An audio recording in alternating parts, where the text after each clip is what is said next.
अरे भैया रुको जरा। अगर आपके दिल में भी शुभमन गिल और रविंद्र जडेजा के लिए वही इज्जत है जैसे बिरयानी में रायते की होती है, तो वीडियो को लाइक करना बनता है बॉस। आज का टारगेट है सिर्फ 500 लाइक। हाँ, वही 500 जो आप 1 सेकंड में कर सकते हो और हमें मोटिवेशन मिल जाता है अगला धमाकेदार वीडियो लाने का। अब बात करते हैं दूसरे टेस्ट मैच के उस तूफान की जो गिल और जडेजा ने मचाया, जब टीम मुश्किल में उड़ाए, चौकों से लाइन बनाई और इंग्लैंड वालों को ऐसा झटका दिया कि उनके चाय के कप भी हिल गए। पूरा धमाकेदार एक्शन आपको मिलेगा हाईलाइट वीडियो में, तो कहीं स्किप मत करना 1 सेकंड भी नहीं। और हाँ, वीडियो शुरू होने से पहले एक छोटा सवाल, भारत और इंग्लैंड, दूसरा टेस्ट कौन जीतेगा? अपनी भविष्यवाणी हमें कमेंट में जरूर बताइए। तो चलिए दोस्तों, अब शुरू करते हैं आज का वीडियो। दोस्तों, क्रिकेट का असली रोमांच तब शुरू होता है जब दो पुरानी राइवल टीमें आमने सामने होती है, और जब मैदान होता है एजबेस्टन का, तो हर गेंद, हर रन, हर विकेट एक कहानी कहता है। भारत और इंग्लैंड के बीच चल रहे इस दूसरे टेस्ट मुकाबले में वही रोमांच, वही जुनून और वही जज्बा देखने को मिला जिसने हर फैन की धड़कनों को तेज कर दिया। टॉस जीतकर फंस गया इंग्लैंड, क्योंकि कप्तान बेन स्टोक्स ने टॉस जीतते ही शेर की तरह दहाड़ लगाई। पहले बॉलिंग करेंगे। शायद उनके मन में यह बात घर कर गई थी कि भारत की बल्लेबाजी यहां लड़खड़ा जाएगी और उनकी टीम उन्हें महज 200 रन के भीतर समेट देगी। मगर क्रिकेट है जनाब, यहां किस्मत और जज्बा कब बाजी पलट दे कोई नहीं जानता। शुरुआत में ही झटका राहुल की विदाई। जैसे ही के एल राहुल और यशस्वी जायसवाल बल्लेबाजी के लिए उतरे, लगा जैसे पुराने जमाने के वीर रणभूमि में उतर रहे हों। लेकिन युद्ध की पहली चोट भारतीय खेमे को लग गई। स्कोर बोर्ड पर सिर्फ 15 रन टंगे थे कि क्रिस वॉक्स ने घात लगा करके एल राहुल को पवेलियन भेज दिया।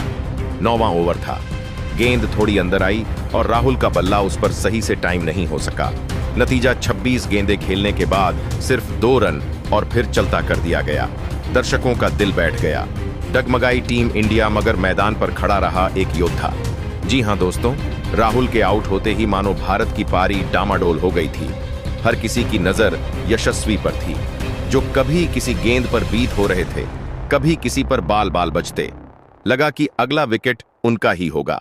लेकिन कहते हैं ना, जब वक्त मुश्किल हो तभी असली सितारे चमकते हैं, और यहां हमारे 2 सितारे थे, यशस्वी जायसवाल और करुण नायर। नायर और जायसवाल की जोड़ी तूफानी साझेदारी। पहले विकेट के जल्दी गिरने के बाद जो जोड़ी मैदान पर बनी, उसने इंग्लैंड के प्लान की बत्ती गुल कर दी। यशस्वी ने जहां संयम और क्लास दिखाई, वहीं करुण नायर ने आक्रामकता और आत्मविश्वास का प्रदर्शन किया। दोनों ने मिलकर 75 रन की मजबूत साझेदारी खड़ी की, जिससे इंग्लैंड की उम्मीदें हिलने लगीं। करुण नायर ने सिर्फ 50 गेंदों में 31 रन कूट डाले, और वह भी स्टाइल और दम के साथ। हर रन बना चुनौती, हर चौका बना कहानी।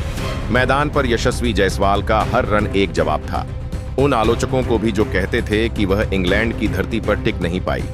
बाउंड्री पर जब गेंद जाती थी तो स्टेडियम में भारत की आवाज गूंजती थी, भारत माता की जय। करुण नायर के शॉट्स में जो आक्रामकता थी, उसने इंग्लैंड के गेंदबाजों को हिलाकर रख दिया। क्रिस वॉक्स, स्टोक्स, सबकी गेंदें करुण के सामने मामूली लग रही थी। भारत ने इस टेस्ट की पहली पारी में ही साफ कर दिया है कि यह कोई साधारण मुकाबला नहीं, यह जंग है इज्जत की, इतिहास की और अगले टेस्ट चैंपियन की। बेन स्टोक्स का अंदाजा पूरी तरह गलत साबित हुआ और अब दबाव पूरी तरह इंग्लैंड पर आ चुका है। लंच ब्रेक से पहले तक एजबेस्टन के मैदान पर सब कुछ भारत के हक में जा रहा था। कप्तान स्टोक्स का टॉस जीतकर पहले गेंदबाजी करने का फैसला अब तक उल्टा ही साबित हो रहा था। टीम इंडिया ने न सिर्फ स्कोर बोर्ड पर रन जोड़ने शुरू कर दिए थे, बल्कि इंग्लैंड की बॉडी लैंग्वेज भी ढीली पड़ती जा रही थी। कोच गौतम गंभीर का करारा दाम तीसरे नंबर पर करुण नायर को भेजना एकदम सटीक बैठा। जब करुण नायर क्रीज पर आए तो उनकी बॉडी लैंग्वेज में कॉन्फिडेंस झलक रहा था। बल्ला सधे हुए अंदाज में चल रहा था और रन ऐसे आ रहे थे जैसे बर्फ की वादी में झरना बह रहा हो। यशस्वी जायसवाल और करुण नायर की जोड़ी मैदान पर ऐसी जमी थी कि कमेंटेटर भी कहने लगे, लगता है टीम इंडिया आज 200 के पार तो आसानी से चली जाएगी। लेकिन दोस्तों, जैसे ही लगता है सब कुछ परफेक्ट चल रहा है, तभी क्रिकेट का यह अनदेखा स्क्रिप्ट अचानक मोड़ लेता है। 26वें ओवर की तीसरी गेंदबाज थे ब्राइडन कार्स, और उन्होंने फेंकी एक ऐसी शॉर्ट लेंथ बॉल जिस पर करुण नायर का दिमाग और हाथ तालमेल नहीं बिठा पाए। नायर ने शॉट खेलने की कोशिश की, लेकिन गेंद बल्ले से हल्की टकराकर सीधा स्लिप में खड़े हैरी ब्रुक के हाथों में समा गई। करुण नायर, जिन्होंने 31 रन की एक शानदार पारी खेली थी। पवेलियन लौट गए और स्कोर बोर्ड पर अब भारत का स्कोर था 95 रन पर 2 विकेट। यह झटका था दोस्तों, एक बड़ा झटका, क्योंकि नायर और यशस्वी की जोड़ी जिस पिच पर हावी दिख रही थी, वहां से अब एक खामोशी सी छा गई। दोस्तों, अब जिम्मेदारी का भार उठाया कप्तान शुभमन गिल ने। मैदान पर जब वह उतरे तो चेहरे पर आत्मविश्वास की चमक और आंखों में सिर्फ एक चीज थी, जीत की भूख। और फिर शुरू हुआ भारत का अगला अध्याय।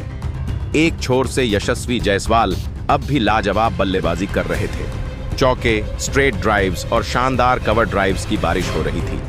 दूसरी तरफ शुभमन गिल भी अपने कप्तानी तेवर में रन बना रहे थे, बगैर रुके, बगैर थके। यशस्वी ने अपनी बल्लेबाजी से हर किसी को दीवाना बना दिया। 107 गेंदों में 13 चौकों की मदद से 87 रन बना दिए थे। हर दर्शक अब यही सोच रहा था कि बस कुछ देर में यह नवयुवक अपने बल्ले से शतक का परचम लहराएगा। लेकिन तभी एक और चौंकाने वाला पल आया। बेन स्टोक्स ने फेंकी बाहर जाती गेंद और यशस्वी ने खेलने की कोशिश की एक अपर कट शॉट, मगर गेंद बल्ले का बाहरी किनारा लेकर सीधा जा गिरी जमी स्मिथ के हाथों। पूरे 87 रन बनाकर 13 चौके लगाकर यशस्वी जायसवाल पवेलियन लौट गए। और दोस्तों, एक बार फिर भारत को झटका लगा। अब स्कोर था 161 रन पर 3 wicket.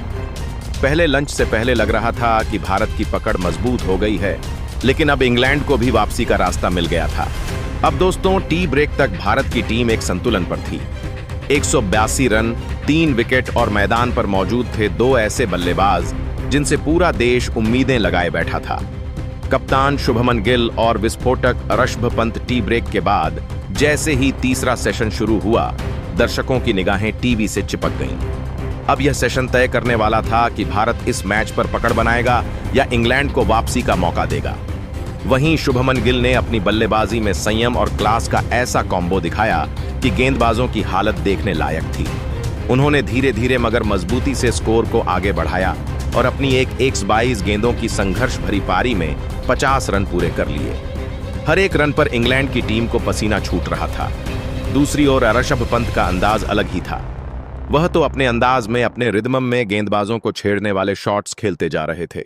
Slog sweep, reverse sweep, dashing drive, हर शॉट इंग्लैंड के गेंदबाजों को तिलमिला देने के लिए काफी था। दोस्तों, जब भारत की पारी फिर से सेट होने लगी थी और दोनों बल्लेबाजों के बीच एक अच्छी साझेदारी बनने लगी थी, तभी इंग्लैंड ने अपने सीक्रेट हथियार को मैदान में उतारा। शोएब वसीर। और दोस्तों, वसीर ने आते ही बाजी पलट। गुगली 61वें ओवर की पहली गेंद और सामने थे पंत, जो आमतौर पर ऐसी गेंदों को भेज देते हैं बाउंड्री के पार, लेकिन इस बार गेंद उनके दिमाग को पड़ चुकी थी। पंत ने स्वीप की कोशिश की, लेकिन गेंद बल्ले का किनारा लेती हुई सीधी गई। जैक क्रॉली के हाथों में कैच इतना क्लीन था कि रिप्ले में भी बार बार दिखाया जा रहा था। 25 रन, एक चौका, एक और एक ऐसी पारी जो तेजी से मैच को भारत के पक्ष में ला सकती थी, वहीं पर थम गई। अब भारत का स्कोर था 208 पर 4 विकेट। वहीं दोस्तों, पूरा दबाव अब गिल के कंधों पर आ चुका था। हर फैन की यही दुआ थी कि कोई ऐसा साथी आए जो कप्तान के साथ मिलकर इस पारी को मजबूती दे, और उस उम्मीद के साथ मैदान पर आए नीतीश कुमार रेड्डी। तो नीतीश कुमार रेड्डी से उम्मीद थी कि वह लंबा टिकेंगे, गिल का साथ देंगे और भारत को सम्मानजनक स्कोर तक पहुंचाएंगे। लेकिन इंग्लैंड ने यह सपना चकनाचूर कर दिया। वहीं दोस्तों, 66वें ओवर की चौथी गेंदबाज थे क्रिस वॉक्स, और यह थी एक खतरनाक इन स्विंग डिलीवरी जो सीधे आकर गिल्लियां उड़ा गईं। नीतीश पूरी तरह चकमा खा गए। ना बल्ला चला, ना पैर हिले और विकेट उड़ गए। अब दोस्तों, भारत की हालत हो चुकी थी 3 पिलर पर खड़ी इमारत जैसी, जिसमें 2 पिलर टूट चुके थे और तीसरा पिलर थे गिल, जो हिला जरूर नहीं था लेकिन अब अकेला था। वही गिल को सहारा देने अब मैदान पर उतरे सर जडेजा, वो खिलाड़ी जो बैटिंग, बॉलिंग, फील्डिंग तीनों में इंग्लैंड को झुलसा सकता है। दोस्तों, जब हालात मुश्किल हो, जब पारी लड़खड़ाई हो, जब एक के बाद एक विकेट गिर रहे हो, ऐसे में जो खिलाड़ी क्रीज पर डटा रहे, वही असली योद्धा होता है। और आज टीम इंडिया के लिए वही योद्धा बनकर उभरे शुभमन गिल और रविंद्र जडेजा। जब भारत ने 5 विकेट महज अब 211 रन पर गंवा दिए थे, तो लग रहा था कि पारी बिखर जाएगी, रनों की धार थम जाएगी और इंग्लैंड इस टेस्ट पर पूरी पकड़ बना लेगा।